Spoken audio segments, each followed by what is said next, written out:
نے فرمایا آسمانی فتنے، زمینی فتنے، اور سب کے سب کا منشور کیا ہوگا؟ وہی منشور جو 1400 سال پہلے ابو جہل کا تھا۔ ابو جہل کا کیا منشور تھا؟ قرآن نے اسی سورہ قصص کے اندر ایک سوال کا جواب دیا۔ مکہ کے مشرکین سے پوچھا جاتا ہے اس قرآن کی صداقت میں تم کو کوئی شک ہے؟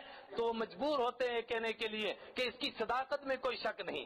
پوچھا جاتا ہے کہ میرے آخری پیغمبر کی صداقت میں کوئی شک ہے؟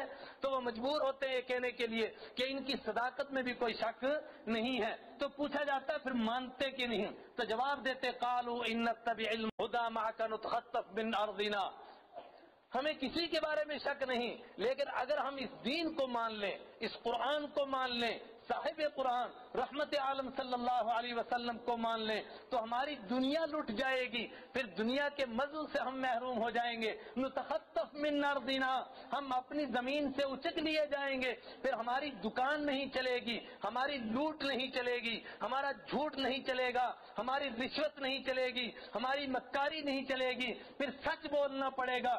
اس مجبوری کی وجہ سے ہم اس کو نہیں مانتے ہیں۔ فرمایا فتنوں کا آغاز یہاں سے ہوگا کہ سب کے سب تم کو آخرت سے غافل کریں گے اور دنیا کی ترغیب دیں گے، اور جو کچھ کریں گے صرف جینے کے لیے کریں گے، کوئی مرنے کے لیے نہیں کرے گا۔ اور فرمایا یہ چھوٹے موٹے فتنے تو ہوتے رہیں گے، لیکن بطور خاص بڑے بڑے فتنے آئیں گے۔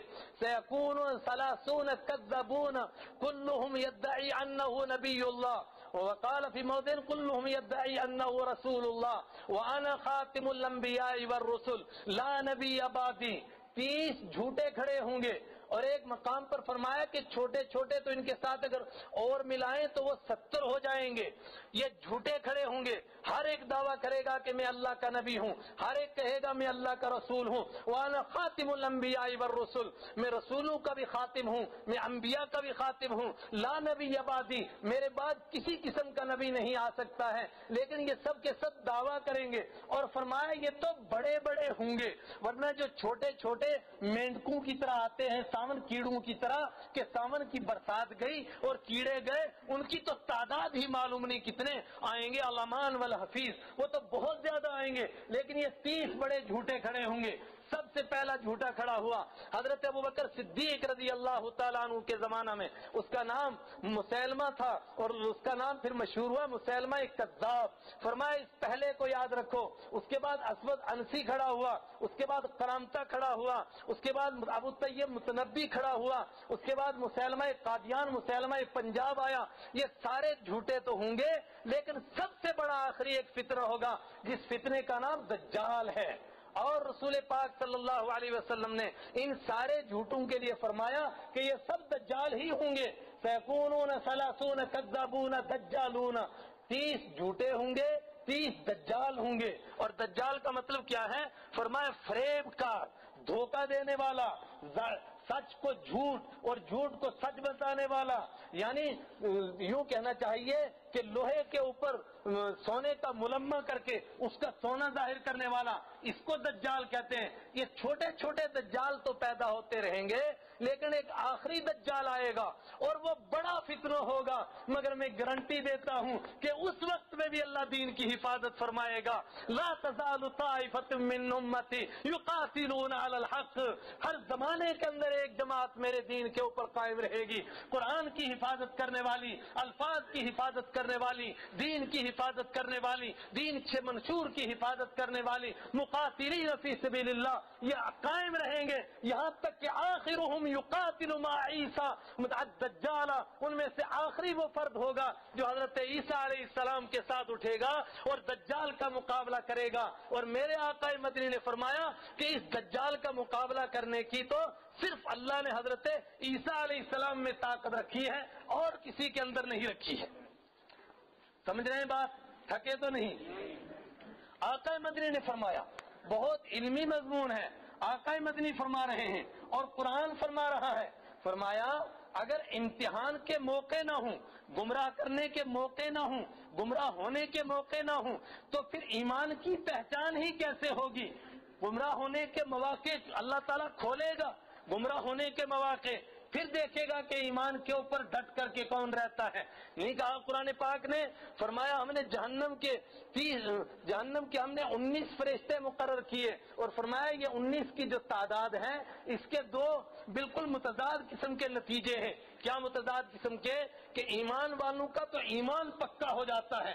کیسے پکا ہوتا ہے؟ فرمایا اہل کتاب تورات میں دیکھتے ہیں تو وہاں بھی فرشتوں کی گنتی 19، انجیل میں دیکھتے ہیں تو وہاں بھی 19، زبور میں دیکھتے ہیں تو وہاں بھی 19. ان کا سیزداد الذین آمنوا ایمانہم، تو ایمان والوں کا ایمان بڑھ جاتا ہے کہ یار واقعی یہ اللہ کی کتاب ہے کہ جو ساری کتابیں کہتی آ رہی ہیں، قرآن بھی وہی کہہ رہا ہے. اور ایمان والوں کا ایمان اور مضبوط ہو جاتا ہے، اور وہ کہتے کل من عند ربنا، سب ہمارے رب کی طرف سے ہے. لیکن بےایمانوں کے کفر بھی اس سے بڑھ جاتا ہے، بےایمانوں کے کفر میں اس سے اضافہ ہو جاتا ہے، اور جو کچے ہیں وہ اس سے الگ ہو جاتے ہیں. اور میں بسا اوقات مواقع فراہم کرتا ہوں تاکہ کچے اور پکے الگ الگ ہو جائیں. میں ان دونوں کو اکٹھا نہیں دیکھنا چاہتا. فرمایا یہ جو کچے یہ کیا کہتے ہیں؟ یہ کہتے ہیں یار عجیب بات ہے، اتنی بڑی جہنم، اتنی بڑی کائنات وہاں پر جائے گی اور خالی 19 فرشتے اس کی حفاظت کریں گے. ابو جہل اٹھا، اس نے کہا 19 فرشتے، 17 کو تو میں پکڑ لوں گا اور 2 کو تم لوگ پکڑ لینا تو دیکھ لیں گے جہنم کا کیا ہوگا. اللہ تعالیٰ نے فرمایا کہ جو جہنم کے فرشتے ہم نے مقرر کیے وہ فرشتے ہیں. فرشتے ابو جہل وہ انسان نہیں ہیں.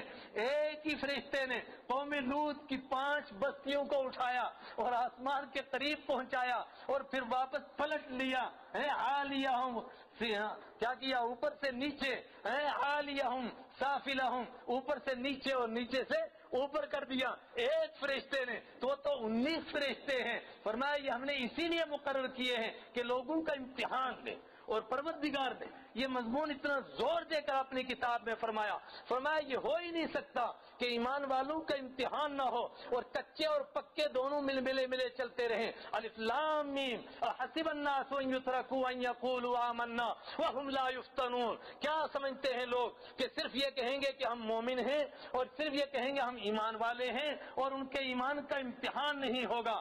کیسے امتحان ہوگا؟ فرمایا کفر کی آندیاں چلیں گی، فسق کے طوفان آئیں گے، منافقت کے جھکڑ چلیں گے، وزلزلوا، یہاں تک کہ جھٹکے دیے جائیں گے اور اس کے بعد پتہ چلے گا پکا کون ہے اور کچا کون ہے. قرآن کہتا ہے کیسے امتحان نہیں ہوگا؟ وَلَقَدْ فَتَنَّ الَّذِينَ مِنْ قَبْلِهِمْ فَلَيَعْلَمَنَّ اللَّهُ الَّذِينَ صَدَقُوا وَلَيَعْلَمَنَّ الْكَاذِبِينَ. ہم تم سے پہلے لوگوں کا بھی امتحان لے چکے ہیں صرف اس لیے کہ لوگوں کے سامنے ظاہر کریں کہ کچا کون ہے اور پکا کون ہے، سچا کون ہے اور جھوٹا کون ہے. فرمایا پھر کیا ہوتا ہے؟ جو ایمان والے ہوتے ہیں وہ مصائب کے آگے طوفان بن جاتے ہیں اور کفر کی آندیاں ایسی چلتی ہیں کہ پہاڑ اپنی جگہ سے ٹل سکتا ہے مگر یہ اپنی جگہ سے ٹل نہیں سکتے. یہ تو کہتے ہیں مصیبتوں کو آتے ہوئے میری عافیت کے دشمن، مجھے چین آ رہا ہے، کوئی اور زخم تازہ، کوئی اور ضرب کاری. اور اتنا ہی نہیں، وہ تو جانے والوں کو بھی کہتے ہیں کہ جسے یہ قدم قدم بلائیں، یہ سواد کوئے جانا، جسے زندگی ہو پیاری وہ یہیں سے لوٹ جائے. اگر تمہیں زندگی پیاری ہے تو واپس چلو، ہم ایسے نہیں ہیں، ہم آ چکے ہیں تو اب